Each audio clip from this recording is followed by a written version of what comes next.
So, a quick summary on the movie Get Out, and of course, spoilers ahead. The film follows Chris Washington, a young black photographer who travels with his white girlfriend, Rose Armitage, to meet her family at their secluded estate. At first, the Armitage seem overly welcoming, but Chris quickly becomes uneasy due to their strange behavior of the Black House staff and the family's awkward, performative attempts to appear very progressive. His discomfort deepens when Rose's mother, Missy Armitage, hypnotizes him, sending him into the terrifying sunken place where he loses control of his body while remaining conscious. As the weekend continues, Chris uncovers disturbing clues about the family's true intentions, and a gathering of their wealthy friends reveals a fascination with black bodies, and Chris realizes he is being targeted. With help from his friend Rod, he pieces together the horrifying truth. The Armitage family runs a secret operation called the coagular procedure, in which brains of wealthy white individuals are transplanted into black bodies, allowing them to live longer while controlling their victims from within.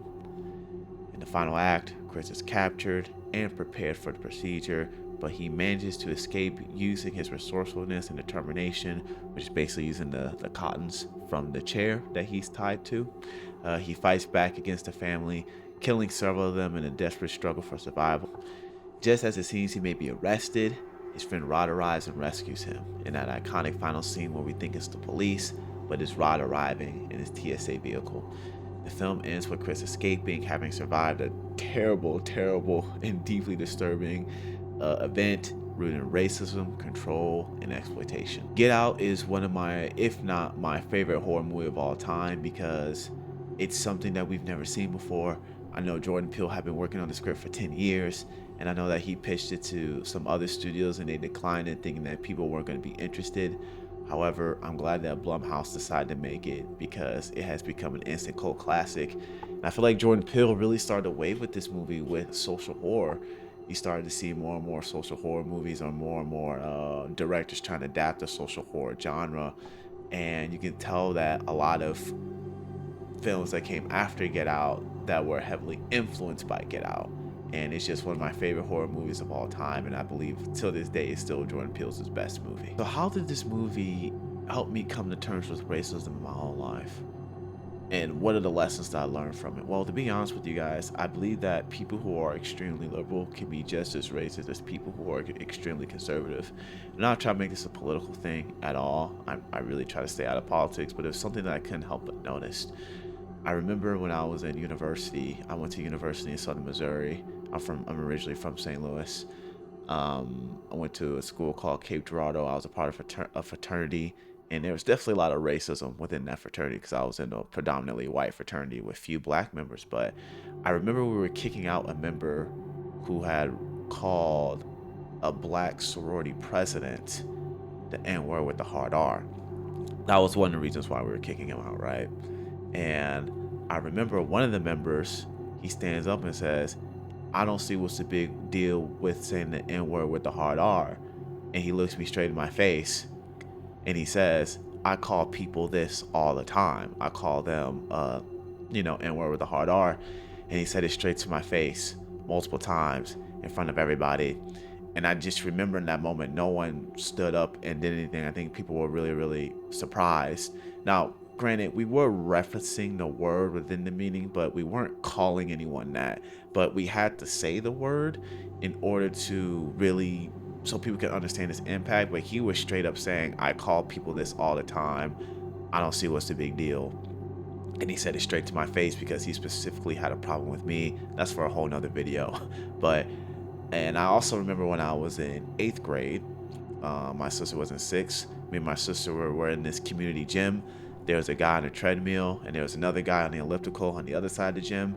The guy on the treadmill leaves, and he comes back, and he realizes that his keys are missing, and he approaches me and my sister, basically asking if, and he was a white guy, and he basically asked, "Hey, did you guys steal my keys?" And me and my sister were confused because we were just playing on we were just working out and playing on the workout machines. And he takes something out of his pocket, and it's a badge. It's a police badge. He says, "Hey, I'm off-duty police officer. can I search you guys? And me and my sister, we were frozen with fear. We didn't know what to do or say. And he searched us. And of course, we didn't have his keys, right? Because we don't steal. Our mom raised us better than that. And I remember he walked out. He didn't ask the other guy who was on the elliptical, right? He didn't ask him if, hey, did you steal my keys or whatever. He just walked right past him. And eventually he found his keys. And I remember I went back to the car with my mom and my sister. And my mom can tell that me and my sister were upset. So she asked us, hey, what happened? I told my mom what happened. And her face, she was in such a good mood. I remember her face just like dropped, and she was like, what does he look like? Tell me right now. And to be honest with you, I was afraid to tell my mom, but I'm more afraid of my mom than the police officers. So I decided to tell my mom what the guy looked like. She went in to the gym and she cursed him out cleanly, and he couldn't do anything because he knew he was in the wrong. And I think I mentioned earlier, but he eventually found his keys, and it turns out he left them inside of his car. Ugh, what an idiot. However, there's one moment of racism that really, really impacted me and affected me a lot. And this happened right before I lost my job. In my The Thing video, I talk about how I lost my job and how The Thing helped me come to terms with losing my job. And in that video, I explained how I had a new boss after I had a previous boss who believed in me. I had a new boss who basically had it out for me from the beginning. And within this organization, within this job, oh yeah, by the way, just to let you know, she is very liberal, and there's nothing wrong with being liberal, by the way, but she's very liberal, and she reminds me a lot of the family from Get Out, essentially. And I remember we were sitting down, we were having a meeting.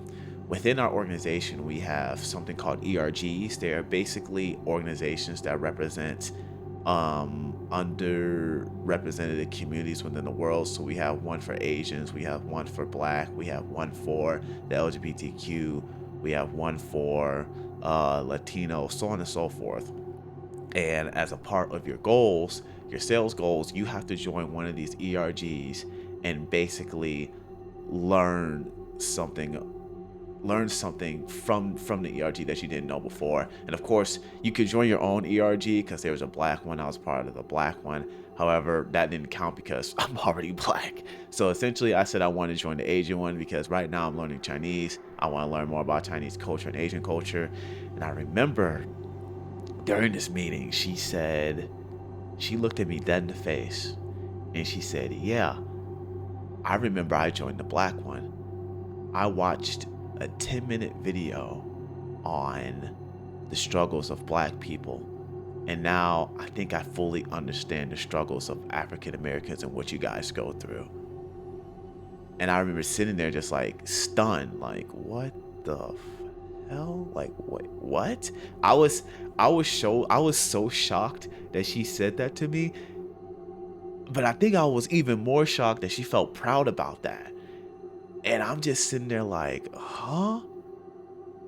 And it boggled my mind because when I was in college, I went through more racism that was in your face, so on and so forth. But ever since I moved to LA, being a totally different crowd of people, and for her to say that to my face, I was just like, what are you talking about? But that's neither here nor there. Basically, what Get Out taught me is that it doesn't matter whether you live in a mostly conservative place or mostly a liberal place. When you're Black, you're still going to be dealing with racism wherever you go. Or no matter what race you are, it doesn't matter if you're Black, it doesn't matter if you're Asian, it doesn't matter if you're Latino, it doesn't matter if you're white. You're going to be dealing with racism wherever you go. It's just going to be your own experience and so on and so forth. And it made me realize that I don't believe that racism is ever going to die. I don't believe that people will ever stop being racist. I don't believe that all white people are bad. I have white people have helped me a lot and have been the most influential people in my life, as far as every day, my teachers, my mentors, people who went to bat for me just as much as my black mentors, my black teachers, so on and so forth. However, I remember when she said that to me and how much it hurt at the time. And I didn't have the courage to tell her how much that hurt me that she said that, because you don't understand the struggles of being African American from watching a 10-minute video. You can watch a 10-hour video, hell, you can watch a 30-hour video, and you will never truly understand it because you're not black. What the movie Get Out taught me is that it doesn't matter if you're conservative or liberal. You can be just as racist on either side. It was just something that really impacted me. And when I watched Get Out, and when I had that situation happen to me, I was like, huh, yeah. Thank you guys for listening to this video.